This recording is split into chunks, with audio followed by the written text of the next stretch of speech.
Assalamualaikum warahmatullahi wabarakatuh.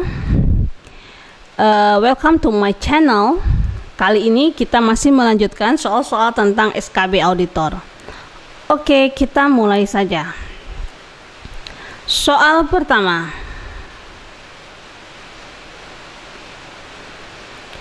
Proses penyusunan perencanaan pembangunan daerah melibatkan seluruh unsur pembangunan dilakukan secara A. terpadu, B. mandiri, C. langsung, D. partisipatif.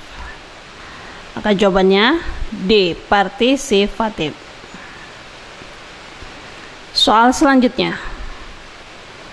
Kondisi yang tidak menyiapkan keberhasilan implementasi penggunaan anggaran berbasis kinerja adalah A. tidak ada penghargaan tetapi sanksi diterapkan dengan jelas, B. tidak adanya penghargaan dan sanksi yang jelas, C. adanya penghargaan tetapi sanksi tidak diterapkan, D. adanya penghargaan dan sanksi yang jelas. Maka jawabannya B. Tidak adanya penghargaan dan sanksi yang jelas. Penjelasan singkat. Kondisi yang harus disiapkan demi keberhasilan implementasi penggunaan anggaran berbasis kinerja adalah kepemimpinan dan komitmen dari seluruh komponen organisasi. 2. Fokus penyempurnaan administrasi secara terus-menerus. 3. Sumber daya yang cukup untuk usaha penyempurnaan tersebut, uang, waktu, dan orang, misalnya ya. 4. Penghargaan atau reward dan sanksi atau punishment yang jelas. 5. Keinginan yang kuat untuk berhasil. Oke, selanjutnya faktor-faktor kunci keberhasilan, critical success factors, disusun dari A. analisis SWOT, B. analisis strategi, C. pencermatan SWOT, D. analisis lingkungan. Maka jawabannya D. analisis lingkungan. Soal berikutnya. Kegagalan dalam sistem pengendalian internal yang dikarenakan oleh pegawai intern dan pihak luar organisasi disebut kegagalan karena A. pertimbangan yang kurang matang, B. pengabaian manajemen, C. gagal menerjemahkan suatu perintah, D. kolusi. Maka jawabannya kolusi, karena pegawai intern dan pihak luar organisasi. Penjelasan singkat. Kegagalan yang sering terjadi dalam sistem pengendalian internal antara lain dikarenakan hal-hal sebagai berikut. Pertimbangan yang kurang matang, gagal menerjemahkan suatu perintah walaupun sistem pengendalian internal telah dirancang dengan baik, kemudian pengabaian manajemen, yang keempat kolusi.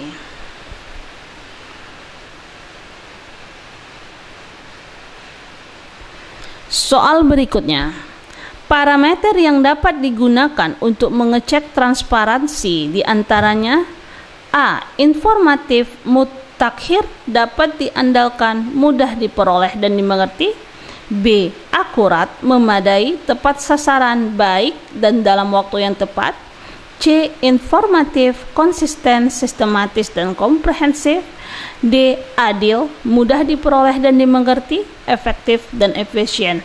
Maka jawabannya A. informatif, mutakhir, dapat diandalkan, mudah diperoleh, dan dimengerti. Soal berikutnya. Manajemen risiko bukan suatu kegiatan yang dilakukan sesekali, akan tetapi secara terus-menerus dan dimonitor secara berkala. Apa kunci dari definisi manajemen risiko tersebut? A. ongoing process. B. applied in strategy setting. C. affected by people. D. provide reasonable assurance. Maka jawabannya ongoing process. A. Penjelasan singkat, definisi manajemen risiko dapat dijabarkan lebih lanjut berdasarkan kata-kata kunci sebagai berikut. Bisa dibaca ya teman-teman, ada ongoing process. Manajemen risiko dilaksanakan secara terus-menerus dan dimonitor secara berkala. Manajemen risiko bukanlah suatu kegiatan yang dilakukan sesekali. Affected by people. Manajemen risiko ditentukan oleh pihak-pihak yang berada di lingkungan organisasi. Untuk lingkungan instansi pemerintah, manajemen risiko dirumuskan oleh pimpinan dan pegawai institusi atau departemen yang bersangkutan. Applied in strategy setting. Manajemen risiko telah disusun sejak perumusan strategi organisasi oleh manajemen puncak organisasi. Dengan penggunaan manajemen risiko, strategi yang disiapkan disesuaikan dengan risiko yang dihadapi oleh masing-masing bagian atau unit dari organisasi. Selainnya baca sendiri ya teman-teman. Oke, kita lanjut soal berikutnya. Dilihat dari akibat yang ditimbulkan, ada dua macam risiko, yaitu A. Risiko rendah dan risiko tinggi, B. Risiko murni dan risiko spekulatif, C. Risiko ekonomi dan risiko politik, D. Risiko program dan risiko proyek. Maka jawabannya, dilihat dari akibat yang ditimbulkan, B. Risiko murni dan risiko spekulatif. Apa itu risiko murni dan apa itu risiko spekulatif? Risiko murni adalah apabila suatu kejadian berakibat hanya merugikan dan tidak memungkinkan adanya keuntungan, misal terjadi kebakaran. Sedangkan risiko spekulatif, risiko yang tidak saja memungkinkan terjadinya kerugian, tetapi juga memungkinkan terjadinya keuntungan, misal risiko melakukan investasi. Oke, lanjut ke soal berikutnya. Tujuan dilakukan evaluasi risiko adalah untuk mengetahui risiko yang A. Kecil-kecil dan tidak merugikan, B. Memiliki tingkat prioritas tertinggi hingga terendah, C. Besar-besar dan merugikan, D. Dapat diperhatikan dan diabaikan. Maka jawabannya ya, B. Memiliki tingkat prioritas tertinggi hingga terendah. Soal selanjutnya. Salah satu dari 3 legs, 3 kaki, yang merupakan aspek governance yang memiliki pengaruh atau implikasi terhadap equity, poverty, dan quality of life adalah B. Economic governance.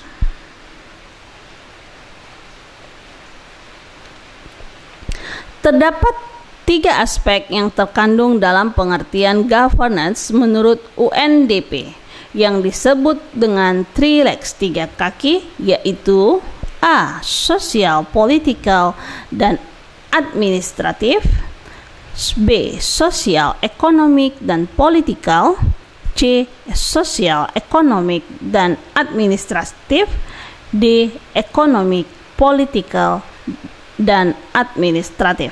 Maka jawabannya D. Economic, political, dan administratif. Oke, sekian dahulu teman-teman. Terima kasih yang sudah menyaksikan video ini. Semoga teman-teman tahun ini lulus menjadi auditor. Jangan lupa subscribe, like, and comment. Terima kasih buat teman semuanya.